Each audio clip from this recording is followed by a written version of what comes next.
Hello students, super M classes के YouTube channel पर आप सभी लोगों का स्वागत है। आज की वीडियो में हम लोग आरआरबी ग्रुप डी के प्रीवियस ईयर के क्वेश्चन पेपर का कंप्लीट सॉल्यूशन देखेंगे। तो स्टूडेंट्स, वीडियो को शुरू करने से पहले मैं दो ज़रूरी चीज़ें आपको बताना चाहता हूँ। पहला है कि इस वीडियो में जो भी क्वेश्चन आपके सामने आएंगे, स्टार्टिंग में उनके आंसर्स हाइड होंगे ताकि आप खुद से उन क्वेश्चंस की प्रैक्टिस कर सकें। उसके बाद आप लोगों को सॉल्यूशन के बाद करेक्ट आंसर बताया जाएगा। और दूसरी ज़रूरी बात यह है कि इस क्वेश्चन पेपर में जो भी करंट अफेयर के क्वेश्चंस होंगे उन क्वेश्चंस को स्किप कर दिया जाएगा ताकि आपका टाइम वेस्ट ना हो। क्योंकि स्टूडेंट्स, अभी जो आप एग्ज़ाम देने जाने वाले हैं उनमें उन करंट अफेयर के क्वेश्चंस का कोई इम्पोर्टेंस नहीं है। क्वेश्चन नंबर 1 है, प्रोटीन संश्लेषण में क्षार इवेंट से एक का निर्माण होता है। तो इसका करेक्ट आंसर है mRNA प्रति, यानी कि प्रोटीन संश्लेषण में क्षार इवेंट से एक mRNA प्रति का निर्माण होता है। क्वेश्चन नंबर 2 है कि एक लंबवृत्तीय शंकु की ऊंचाई और तिरछी ऊंचाई क्रमशः 3√23 और 16 सेंटीमीटर है।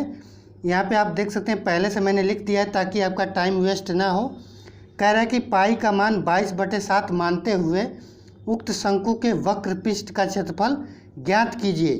तो स्टूडेंट्स, वक्र पृष्ठ का क्षेत्रफल होता है πr_l, यानी कि शंकु के वक्र पृष्ठ का क्षेत्रफल क्या होता है, πr_l होता है। यहाँ पे l की वैल्यू हमें पता है, पाई का मान हमें पता है, आर का मान हमें चाहिए। तो स्टूडेंट्स, यहाँ पे मैंने एक ABC एक शंकु बनाया है। यहाँ पे देख सकते हैं L, H और R दिया है। तो L की वैल्यू जो होगी, ये इसके लिए फार्मूला होगा L = √r² + h²। स्टूडेंट्स, इसको सॉल्व करेंगे तो R की वैल्यू आपकी फाइनली आएगी 7 सेंटीमीटर। अब स्टूडेंट्स, R आपको 7 सेंटीमीटर मिल गया, L 16 सेंटीमीटर दिया हुआ है, पाई का मान दिया हुआ है 22/7। नॉर्मली हम फार्मूले में रख देंगे और इसको हम सॉल्व करेंगे। तो देखिए, यहाँ 7 से 7 कैंसिल हो जाएगा तो बचेगा आपका 22 × 16 और फाइनली इसको सॉल्व करेंगे तो आएगा 352 सेंटीमीटर स्क्वायर, यानी कि थर्ड इसका करेक्ट आंसर है। क्वेश्चन नंबर 3 है कि शक्ति को किस रूप में व्याख्यायित किया जा सकता है। तो हमें पता है कि P जो है, पावर जो है, ये बराबर होता है W/T के, यानी कि कार्य करने की दर को हम क्या कहते हैं, शक्ति, अथवा ऊर्जा स्थानांतरण की दर को भी हम शक्ति कहते हैं। तो सेकेंड इसका करेक्ट आंसर है। क्वेश्चन नंबर 4 है कि विश्व बैंक का मुख्यालय किस देश में स्थित है। तो इसका मुख्यालय है USA में स्थित है। क्वेश्चन नंबर 5 है कि निम्नलिखित में से कौन सा एक सरल अस्थायी ऊतक नहीं है। तो जाइलम जो है सरल अस्थायी ऊतक नहीं है। क्वेश्चन नंबर 6 है कि एक वस्तु अपनी स्थिर अवस्था से चलना प्रारंभ करती है, यह 2 सेकंड में 5 मीटर/सेकंड की गति प्राप्त कर लेती है, इसका त्वरण क्या होगा। तो देखिए, स्थिर अवस्था से चलती है तो u आपका 0 हो जाएगा, 2 सेकंड में 5 मीटर/सेकंड की, यानी कि t दिया है 2 सेकंड, और फाइनली v जो है 5 मीटर/सेकंड की ये गति प्राप्त कर लेती है। पूछ रहा है आपसे कि त्वरण क्या होगा। तो त्वरण के लिए फार्मूला था A = v - u/t। v की वैल्यू है 5, u की वैल्यू है 0 और t की वैल्यू है 2। तो फाइनली बचेगा 5/2, यानी कि 2.5 मीटर/सेकंड स्क्वायर।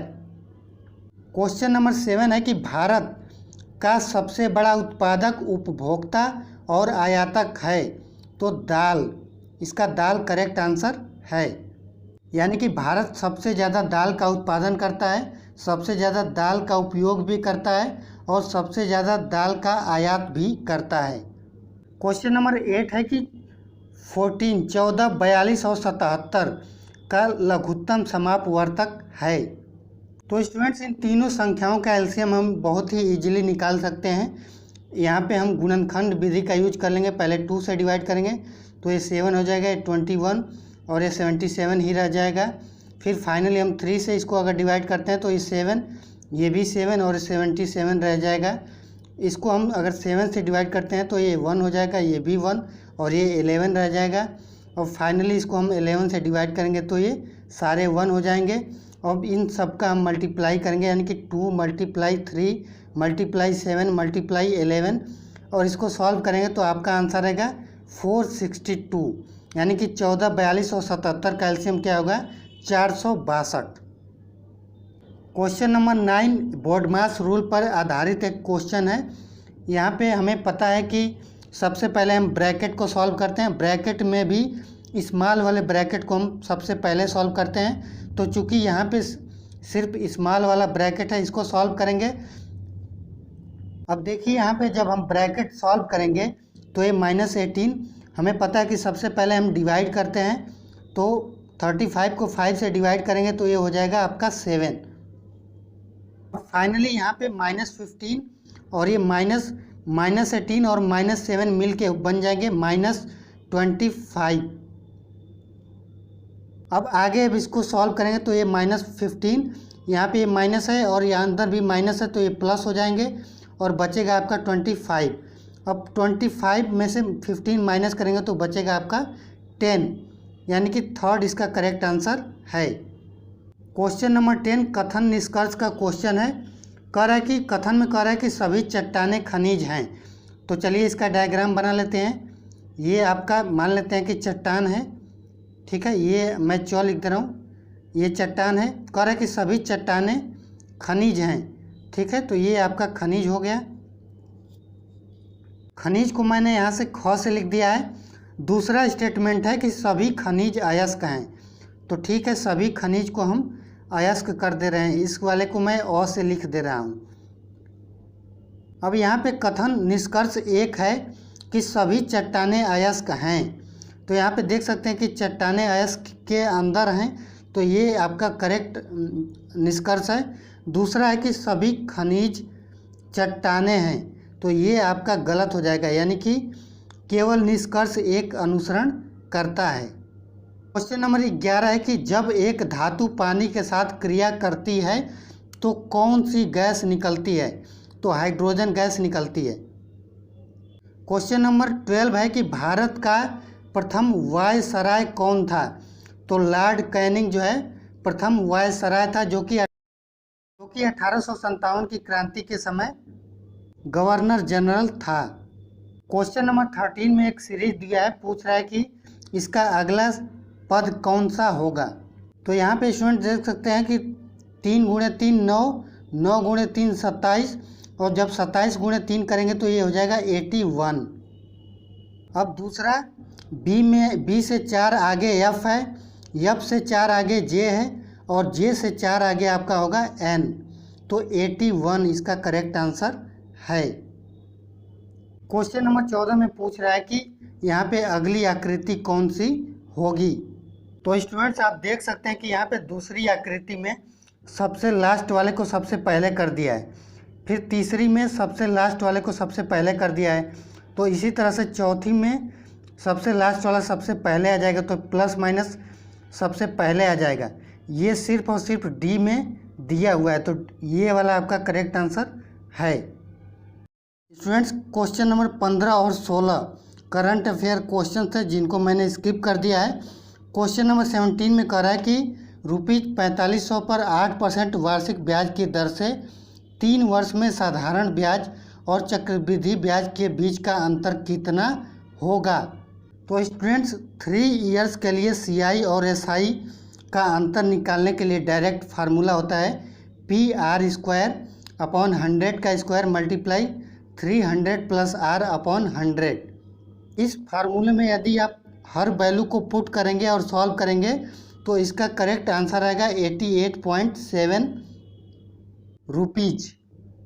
क्वेश्चन नंबर 18 है कि विसरण के बारे में निम्नलिखित में से क्या सही नहीं है। अब देखिए, पहला है कि गैसों के विसरण की दर ठोस और द्रव की तुलना में अधिक होती है। ये बात बिल्कुल सही है, लेकिन चूंकि यहाँ पे नेगेटिव में आंसर पूछा है तो ये आपका स्टेटमेंट गलत हो जाएगा। दूसरा है कि विसरण केवल तभी संभव है जब पदार्थ के कण लगातार गतिमान अवस्था में हों। ये भी स्टेटमेंट विसरण के संबंध में बिल्कुल सही है, लेकिन चूंकि नेगेटिव में पूछा है तो ये आपका गलत हो जाएगा। तीसरा है कि गैसों के विसरण की दर उनके आयतन पर निर्भर करती है। तो स्टूडेंट्स, विसरण के संबंध में ये वाला स्टेटमेंट सही नहीं है, तो ये इसका करेक्ट आंसर होगा। क्वेश्चन नंबर 19 है कि भारत का सबसे नया पर्वत कौन सा है। तो हिमालय जो है भारत का सबसे नया पर्वत है। Question number 20 direction based question है। तो चलिए क्वेश्चन को पढ़ते पढ़ते मैं डायग्राम भी बनाता चल रहा हूँ। कह रहा है कि नीना सुबह सूर्य की विपरीत दिशा में साइकिल चलाना शुरू करती है। अब सूर्य सुबह में पूरब दिशा में होते हैं, उनके विपरीत चलना यानी कि वो पश्चिम दिशा में चलना प्रारंभ करती है। ठीक है, इधर को चल रही है। अब कह रहा है कि फिर वो बाईं मुड़ती है और 1 किलोमीटर की दूरी तय करने के बाद, यानी कि बाईं मुड़ी और यहाँ पे 1 किलोमीटर की दूरी उसने तय किया। उसके बाद तय करने के बाद फिर बाईं मुड़ती है, यानी कि फिर से इधर को मुड़ जाती है। कह रहा है कि अब वह किस दिशा के सम्मुख चल रही है, मतलब कि उसका मुख किस दिशा में है। तो ये तो पूरब दिशा में है, तो ये आपका फोर्थ करेक्ट आंसर है। क्वेश्चन नंबर 21 है। कह रहा है कि जिस तरह से कलाई का संबंध घड़ी से है, उसी तरह से उंगली का संबंध किससे होगा। तो ये होगा अंगूठी से, यानी कि कलाई में हम घड़ी पहनते हैं, ठीक उसी तरह से अंगुली में हम अंगूठी पहनते हैं। Question number 22 again BODMAS rule पर आधारित क्वेश्चन है। यहाँ पे स्टूडेंट्स मैंने पहले ही बताया कि सबसे पहले हम ब्रैकेट सॉल्व करते हैं। ब्रैकेट में भी हम सबसे पहले छोटे वाले ब्रैकेट को सॉल्व करते हैं। अब ये आपका यहाँ पे देख सकते हैं छोटा वाला ब्रैकेट है, तो छोटे वाले ब्रैकेट में भी हम सबसे पहले डिवीज़न सॉल्व करेंगे, उसके बाद मल्टीप्लाई सॉल्व करेंगे। अब यहाँ पे आप डिवीज़न देखेंगे, 117 को जब 9 से हम डिवाइड करते हैं तो इसका आंसर आएगा 13। ठीक है, तो यहाँ पे 13 हो जाएगा, उसको 4 से आप मल्टीप्लाई करेंगे तो ये आ जाएगा 52, यानी कि यहाँ तक अगर हम सॉल्व करेंगे तो आएगा 52। अब यहाँ पे आप देख सकते हैं कि फिर से छोटे वाले ब्रैकेट में 17 माइनस 52 बचा हुआ है, इसको हम सॉल्व करेंगे तो बचेगा आपका -35। अब यहाँ पे आप सामने देख सकते हैं कि माइनस है और ये भी -35 है, तो माइनस माइनस आपके हो जाएंगे प्लस। अब स्टूडेंट्स छोटे वाले ब्रैकेट का खेल ख़त्म हो गया, मझोले वाले कोष्ठक में बच रहा है 43 प्लस 35, इसको हम सॉल्व करेंगे तो बचेगा आपका 78। अब यहाँ पे मझोले वाले कोष्ठक का भी काम तमाम हो चुका है। अब यहाँ पे बड़े वाले कोष्ठक को हम सॉल्व करेंगे तो ये है 67 माइनस 78, तो ये हो जाएगा -11। अब 66 को अगर हम डिवाइड करेंगे -11 से तो इसका आंसर बचेगा -6, यानी कि फोर्थ इसका करेक्ट आंसर है। क्वेश्चन नंबर 23 में कह रहा है कि निम्नलिखित भिन्न में से किसमें 5/16 जोड़ने पे 1 प्राप्त होगा। तो मान लेते हैं कि x में अगर हम 5/16 ऐड करेंगे तो ये 1 प्राप्त होगा, यानी कि x का मान क्या आ जाएगा 1 माइनस 5/16। इसको हम सॉल्व करेंगे तो बचेगा 11/16। लेकिन आप देखें कि ऑप्शन में तो 11/16 कहीं है ही नहीं, 22 एक ऑप्शन मिल रहा है।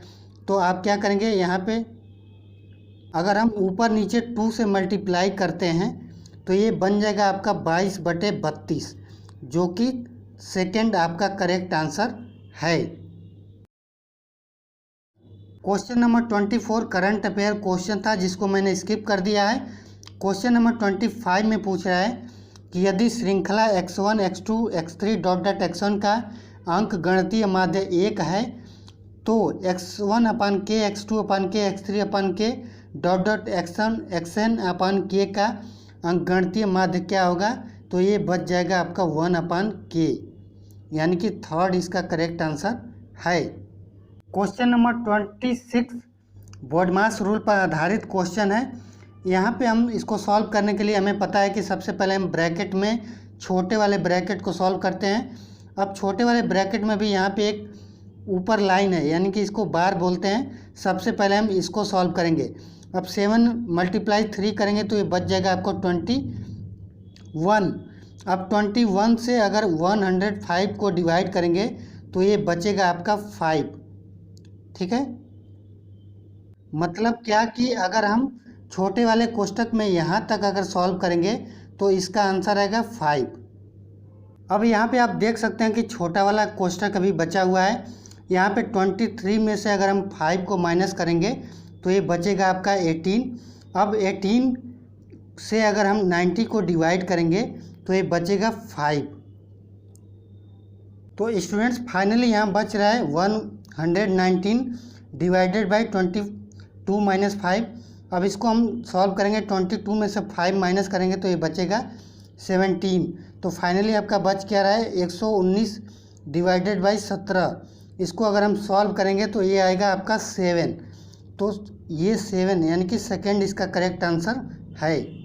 क्वेश्चन नंबर 27 है कि जिन पदार्थों की गंध अम्लीय या क्षारीय माध्यम में बदल जाती है उन्हें कहा जाता है। तो उन्हें कहा जाता है घ्राण सूचक। यानी कि जिन पदार्थों की गंध अम्लीय या क्षारीय माध्यम में बदल जाती है उन्हें घ्राण सूचक कहा जाता है। क्वेश्चन नंबर 28 में कह रहा है कि नीचे दी गई जो आकृति है उसमें टोटल कितने त्रिभुज हैं। तो यहाँ पे देख सकते हैं 1, 2, 3 और 4, ये 4 त्रिभुज तो ऐसे हुए। अगर हम 1, 2 को मिलाएंगे तो एक त्रिभुज बनेगा, 2 और 3 को मिलाएंगे तो एक त्रिभुज बनेगा, 3 और 4 को मिलाएंगे तो एक त्रिभुज बनेगा, और 4 और 1 को मिलाएंगे तो एक त्रिभुज बन जाएगा। यानी कि टोटल 8 त्रिभुज इसमें बनेंगे। क्वेश्चन नंबर 29 है कि अणु शब्द किसने प्रतिपादित किया। तो डेमोक्रिटस ने अणु शब्द को प्रतिपादित किया।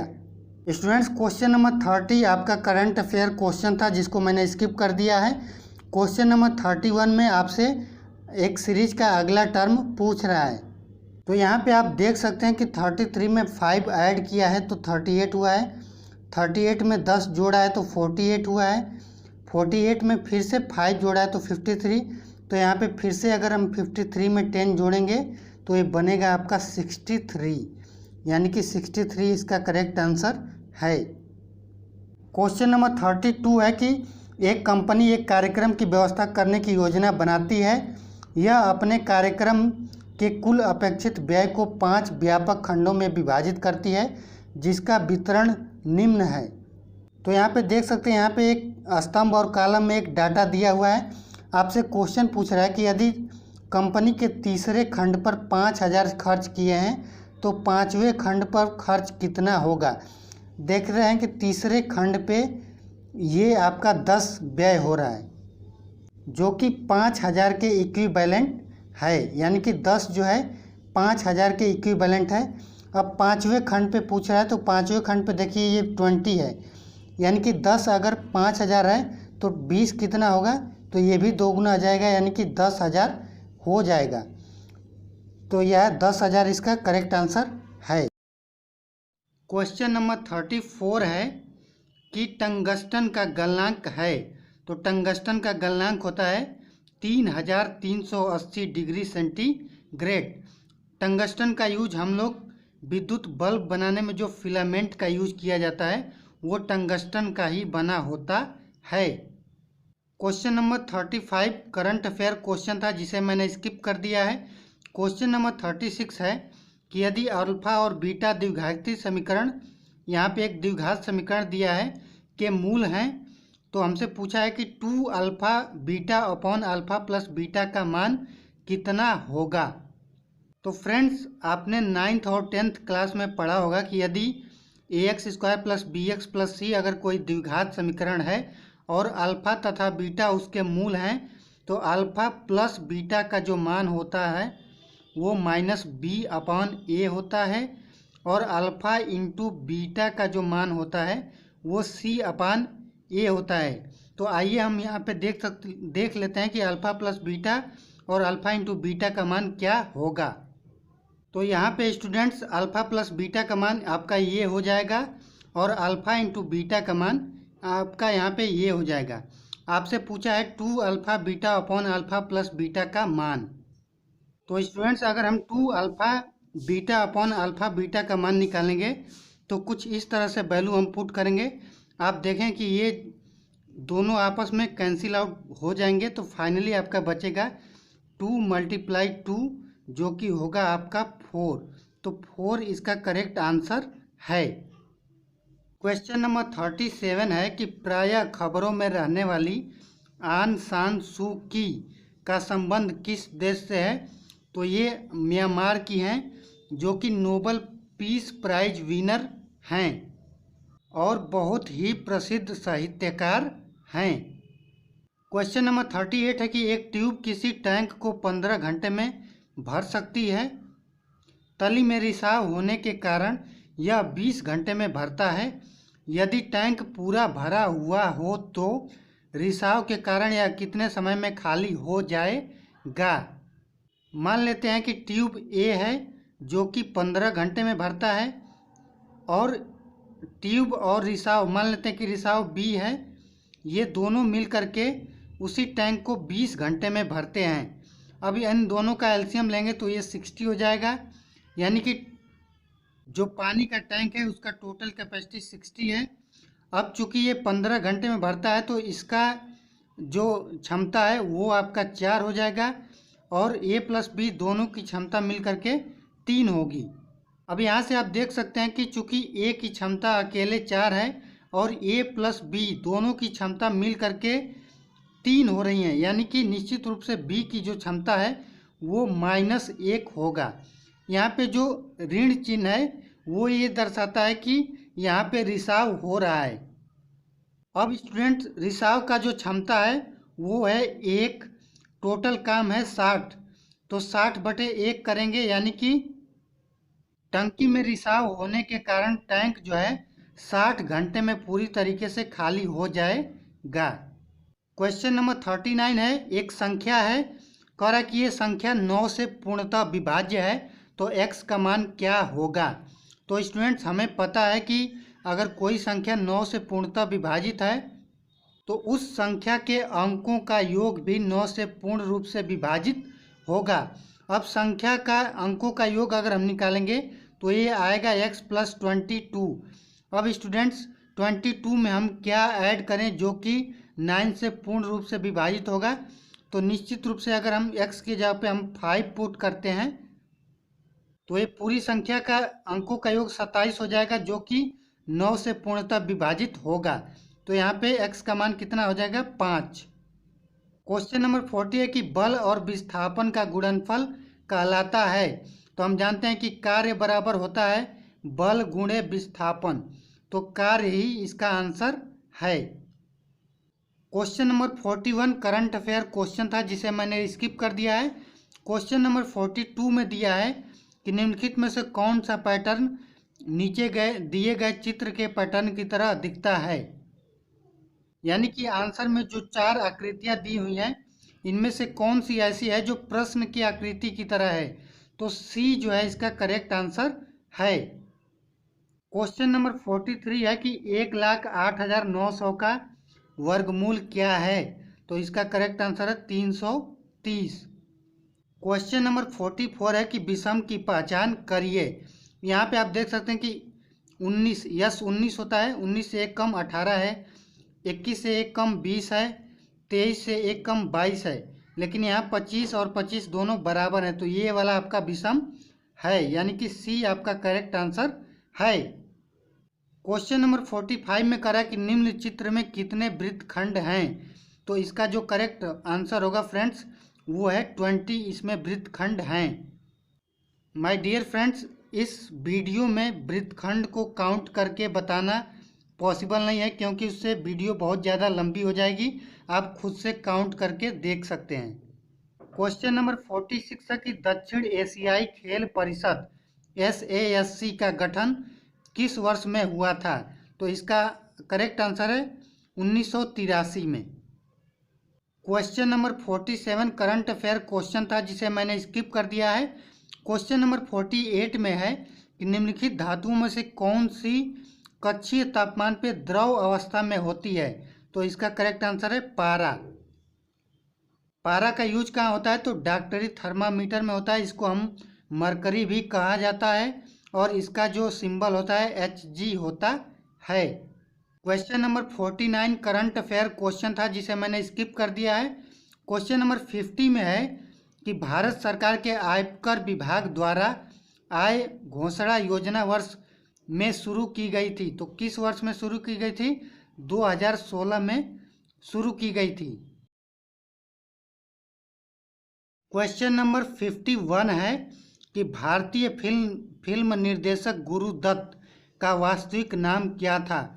तो गुरुदत्त जी का वास्तविक नाम था बसंत कुमार शिव शंकर पादुकोण। क्वेश्चन नंबर 52 है कि दो व्यक्ति कुलदीप और आगरकर अलग अलग काम करते हुए क्रमशः 8 और 12 घंटे में एक खेत में लगी फसल को काट सकते हैं। वे एक घंटे की कार्य अवधि में वैकल्पिक रूप से काम करते हैं, जिसमें कुलदीप 9 AM यानी कि सुबह में 9 बजे से कार्य आरंभ करता है। तो पूछ रहा है कि कटाई कब खत्म होगी। यहाँ पे मान लेते हैं कि कुलदीप को हम K से लिख दे रहे हैं और आगरकर को A से लिख दे रहे हैं। कह रहा है कि कुलदीप 8 घंटे में उसको काट सकता है और आगरकर 12 घंटे में उसको काट सकता है। 8 और 12 का एलसीएम क्या होगा? 24 यानी कि जो टोटल काम है वो 24 यूनिट है। यहाँ से कुलदीप का जो क्षमता हो जाएगा वो 3 हो जाएगा और आगरकर का जो क्षमता हो जाएगा वो 2 हो जाएगा। अब स्टूडेंट अगर कुलदीप 1 घंटा काम करे और आगरकर 1 घंटा काम करे तो दोनों मिल करके 2 घंटे में वो 5 काम खत्म कर देंगे। क्यों? क्योंकि कुलदीप का क्षमता है 3 और आगरकर का क्षमता है 2, तो दोनों 2 घंटे काम करके 5 काम खत्म कर देंगे। अगर हम दोनों साइड 4 से 4 करें, ठीक है, तो ये हो जाएगा 8 घंटे में जो है ये दोनों मिल करके 20 यूनिट काम खत्म कर देंगे। अब 9वें घंटे में बारी आएगी कुलदीप की, तो कुलदीप 1 घंटा फिर से काम लेगा तो 3 यूनिट काम खत्म कर देगा। यानी टोटल जो है आपका 9 आवर में 23 काम आपका खत्म हो गया। अब बच रहा है सिर्फ 1 यूनिट काम। अब उस काम 1 यूनिट काम को आपको आगरकर द्वारा किया जाना है।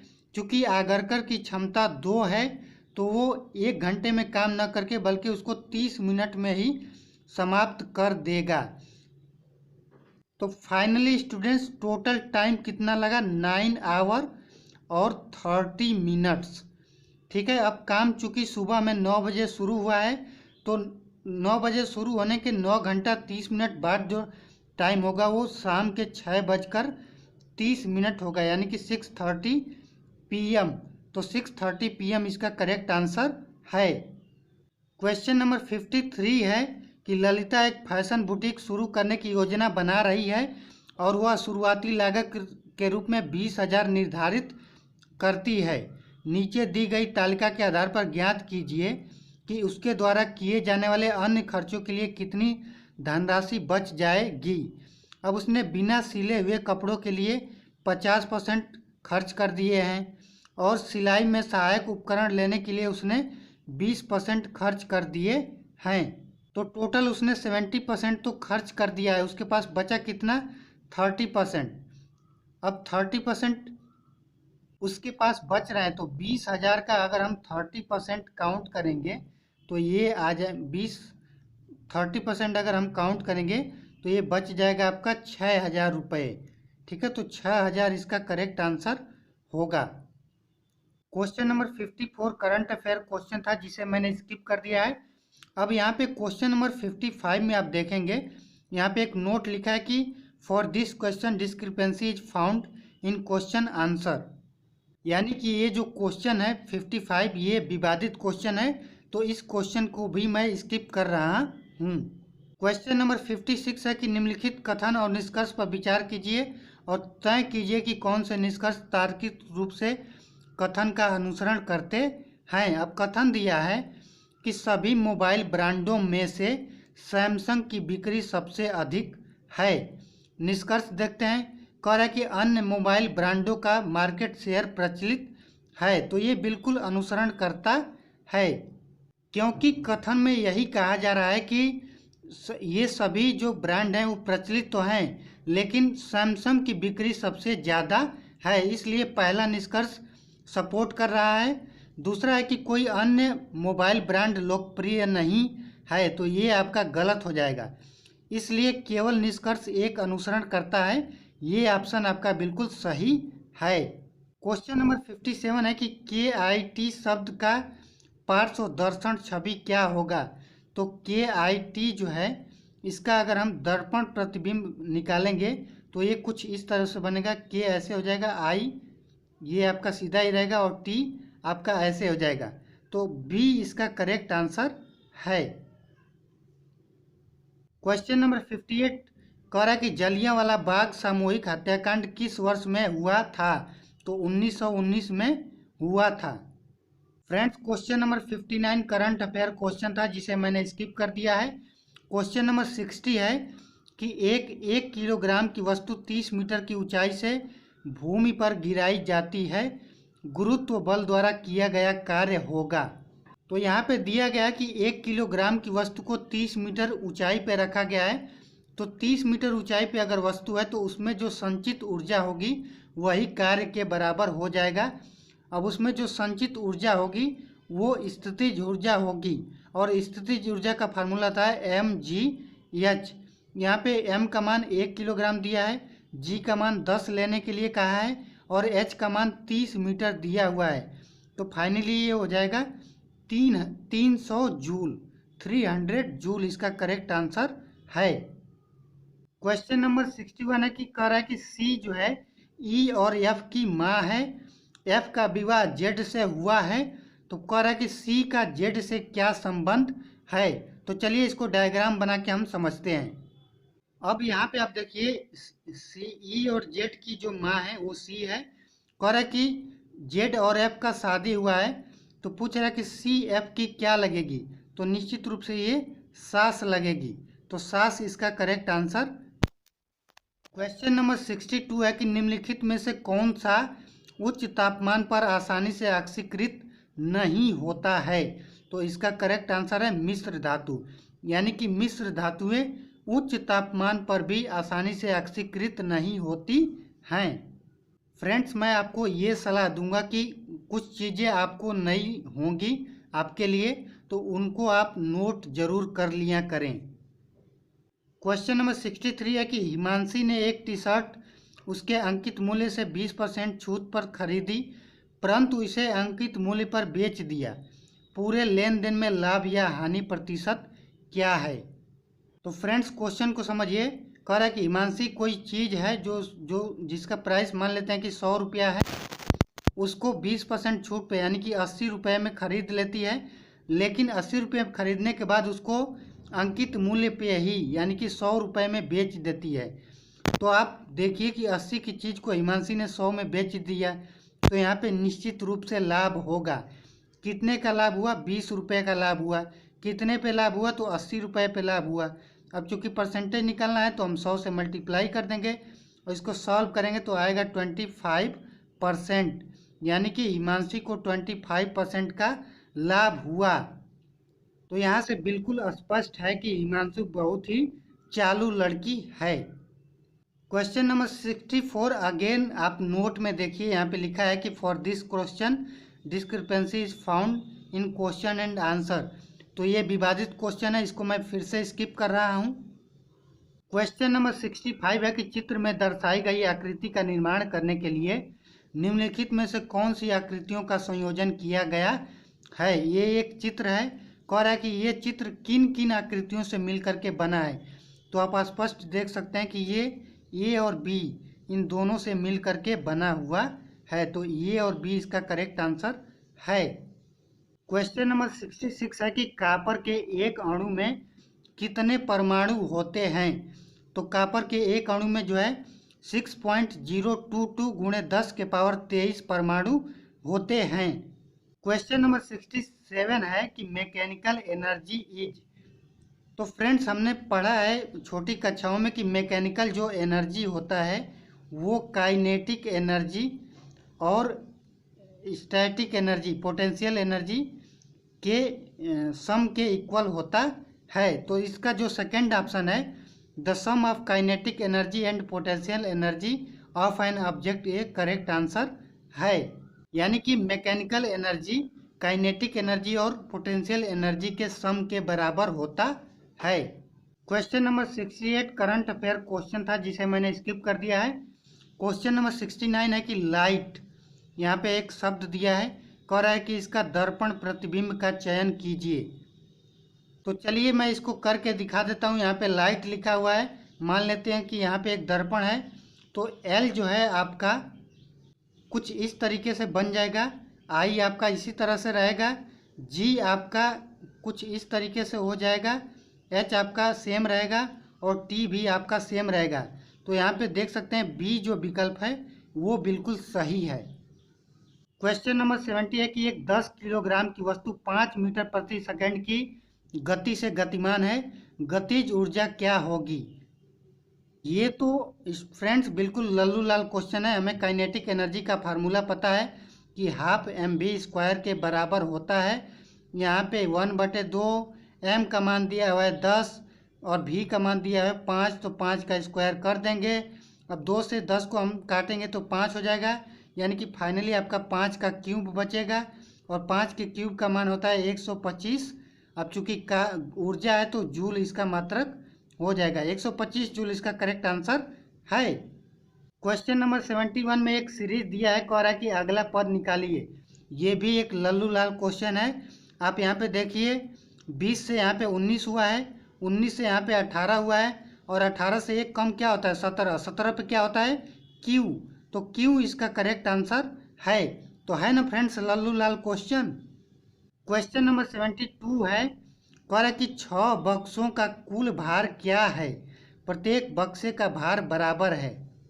अब नीचे 2 कथन दिया है, पूछ रहा है कि दोनों में से कौन सा कथन इसका जवाब देने के लिए पर्याप्त है। तो पहला कथन है कि प्रत्येक बक्से का 1/3 का भार 2 किलो है। तो यानी कि 1/3 का भाग अगर 2 किलो है तो 1 का भाग 6 किलो हो जाएगा। तो 6 बक्सों का भार हम निकाल सकते हैं कि 36 किलो हो जाएगा। यानी कि पहला जो है कथन पर्याप्त है। दूसरा कथन है कि 4 बक्सों का कुल भार 2 बक्सों के कुल भार से 12 किलो अधिक है। तो ये भी कथन आपका पर्याप्त है। यानी कि जो सही विकल्प है या तो कथन 1 या कथन 2 पर्याप्त हैं।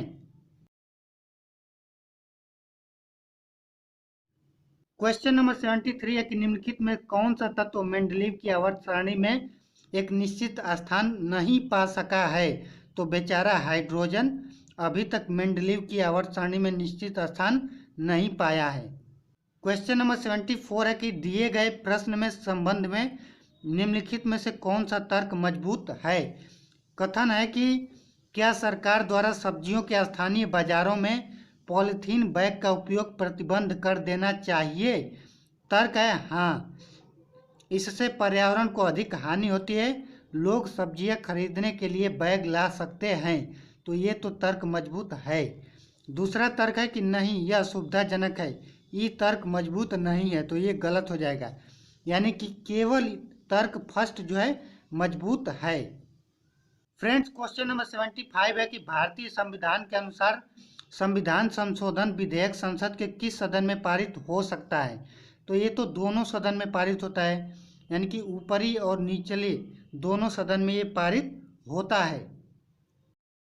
क्वेश्चन नंबर 76 है, कह रहा है कि यदि 200 पुरुष किसी भवन का निर्माण 1024 दिन में कर सकते हैं तो उसी भवन का निर्माण 256 दिन में करने के लिए कितने पुरुषों की आवश्यकता होगी? तो फ्रेंड्स टोटल काम कितना हो जाएगा 200 × 1024, ये तो आपका टोटल काम हो गया। कह रहा है कि 265 दिन में इसको करने के लिए मान लेते हैं कि x वर्करों की ज़रूरत पड़ेगी। तो फाइनली x की वैल्यू क्या हो जाएगी? ये आपका 200 × 1024 और नीचे आपका आ जाएगा 256, सॉरी ये 256 है, यहाँ पे मैंने गलती से 265 लिख दिया है। अब देखिए इसको हम कट करेंगे तो ये 4 बार में पूरी तरह से कट जाएगा। तो बचेगा फाइनली 200 मल्टीप्लाई 4, यानी कि 800 लोग की ज़रूरत पड़ेगी। क्वेश्चन नंबर 77 है कि निम्नलिखित में से कौन सा प्रकाश संश्लेषण के लिए आवश्यक नहीं है। तो क्वेश्चन को ध्यान से अटेंड करिएगा। आप प्रकाश संश्लेषण पढ़े होंगे, उसमें हमने ये पढ़ा है कि प्रकाश संश्लेषण के लिए सूर्य के प्रकाश की उपस्थिति चाहिए, क्लोरोफिल होना चाहिए और कार्बन डाइऑक्साइड होना चाहिए, लेकिन ऑक्सीजन की हमें आवश्यकता नहीं होती है। चूँकि नहीं पूछा है तो ऑक्सीजन इसका करेक्ट आंसर है। क्वेश्चन नंबर 78 में आकृतियों का एक पैटर्न दिया है। पूछ रहा है कि इस क्वेश्चन मार्क वाले के जगह पे कौन सा पैटर्न आएगा। तो सी जो है इसका करेक्ट आंसर है।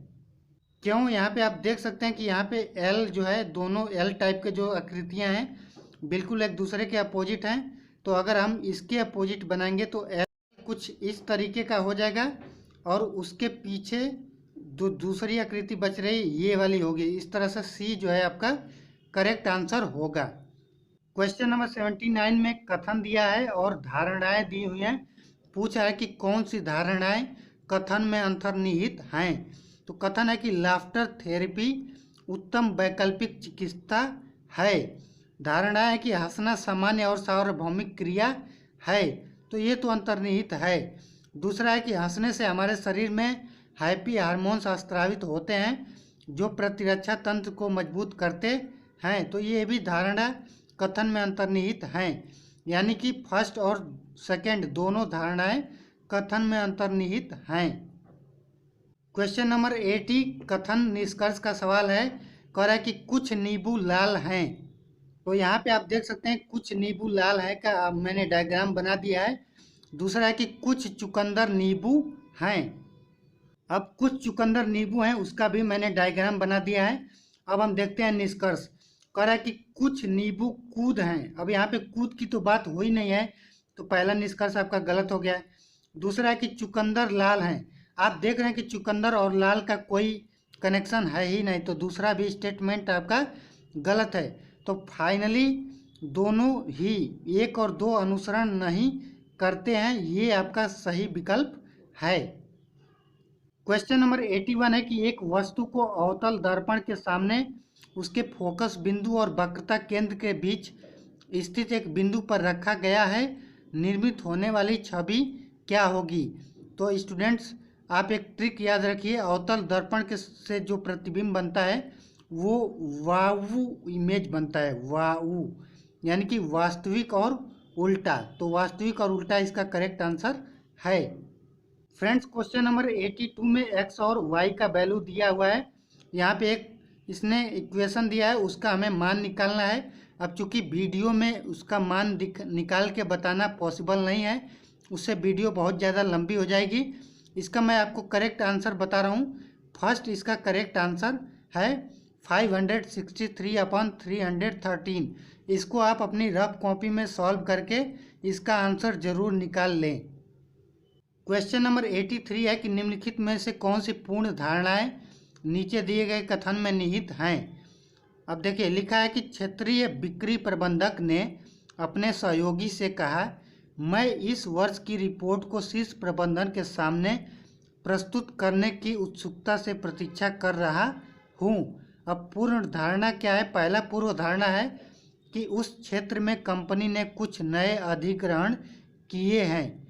तो ये तो पहला अंतर्निहित है, क्योंकि कुछ फायदा अधिग्रहण हुआ है तभी तो वो उत्सुक हैं। दूसरा है कि प्रबंधक के पास महत्वपूर्ण जानकारी है जो शीर्ष प्रबंधन पर प्रभाव डालती हैं। तो ये भी अंतर्निहित हैं, यानी कि पूर्व धारणा 1 और 2 दोनों ही अंतर्निहित हैं। ये ऑप्शन आपका बिल्कुल करेक्ट है। क्वेश्चन नंबर 84 में एक शब्द दिया है टीम, उसको कोड किया गया है कुछ इस तरीके से। पूछ रहा है कि कॉइन्स के लिए क्या कोड होगा।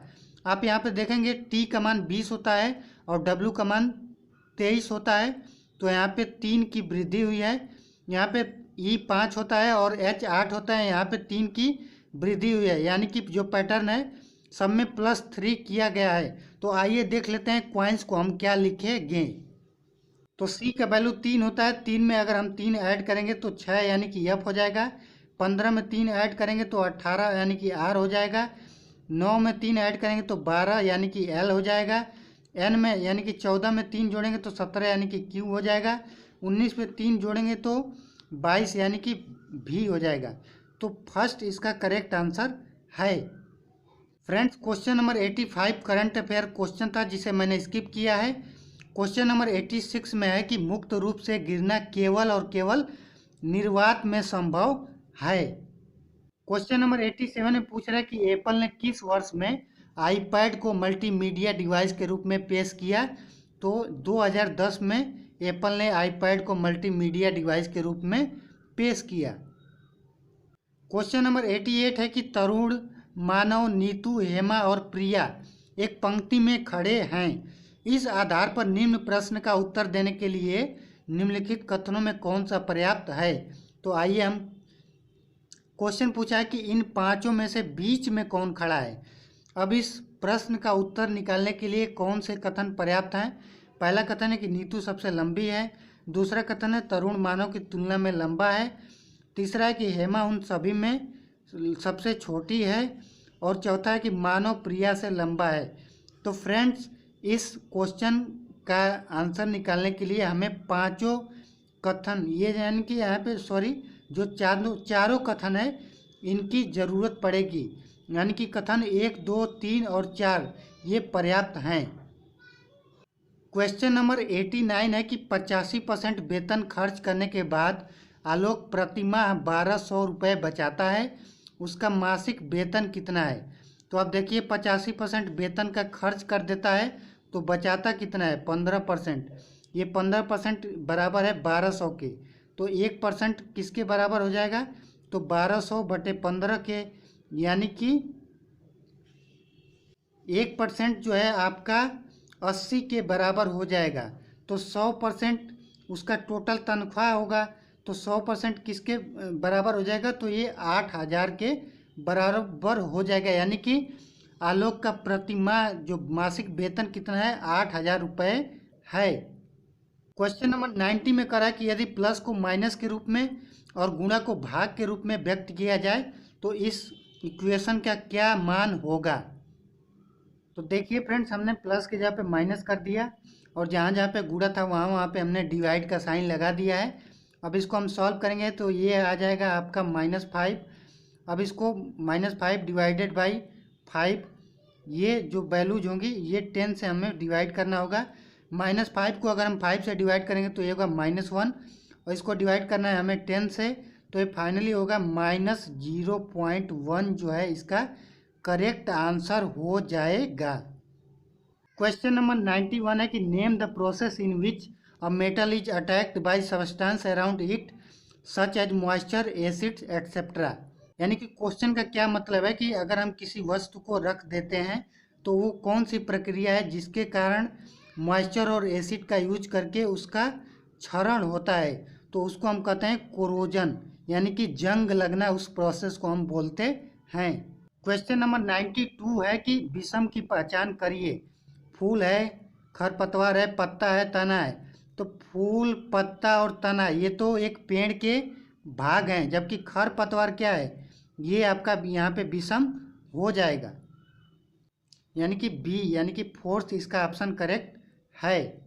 क्वेश्चन नंबर 93 है कि भारतीय मूल के व्यक्तियों का पहला संसदीय सम्मेलन को आयोजित किया गया था। तो ये किया गया था 9 जनवरी 2018 को।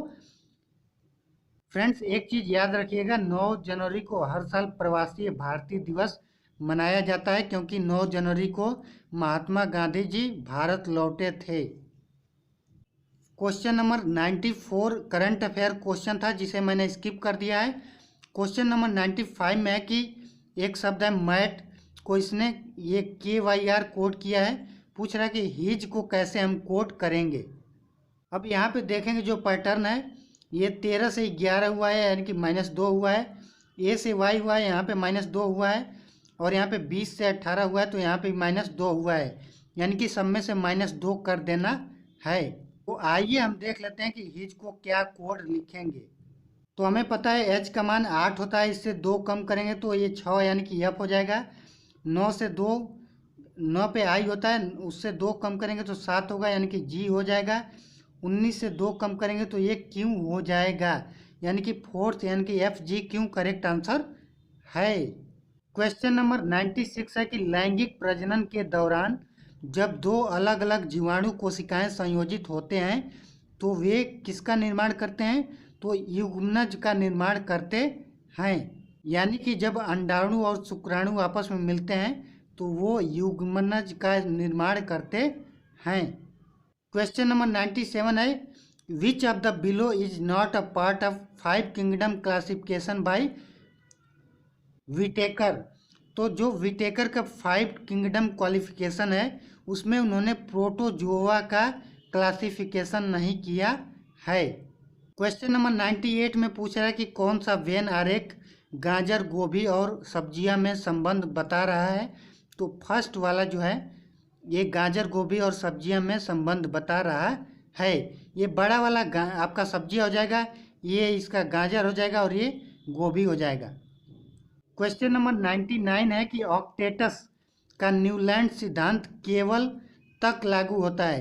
तो ऑक्टेटस का न्यूलैंड सिद्धांत केवल और केवल कैल्शियम तक ही लागू होता है। अब यहाँ पे स्टूडेंट्स क्वेश्चन नंबर 100 जो है करंट अफेयर क्वेश्चन है, जिसको अभी आपको करने की ज़रूरत नहीं है क्योंकि जो आप अभी एग्जाम देने वाले हैं इसमें ये क्वेश्चन तो पूछा नहीं जाएगा, तो इस क्वेश्चन को भी मैं स्किप कर रहा हूँ। तो फ्रेंड्स इस वीडियो में हमने क्वेश्चन नंबर 1 से लेकर के 100 तक का कंप्लीट सॉल्यूशन देखा। मेरा आप सभी लोगों से, जो आप मेरी वीडियो देख रहे हैं, रिक्वेस्ट है कि ये वीडियो को लाइक कर दीजिए, अपने दोस्तों के साथ भी वीडियो को शेयर कर दीजिए, और अगर आप मेरी वीडियो पहली बार देख रहे हैं तो सब्सक्राइब करके नोटिफिकेशन बेल को ऑन कर दीजिए ताकि मैं जब भी प्रीवियस ईयर क्वेश्चन पेपर का एनालिसिस अपने चैनल पे डालूं आपको नोटिफिकेशन मिल जाए। तो फ्रेंड्स वीडियो को लाइक और शेयर करने के लिए आपका बहुत बहुत धन्यवाद।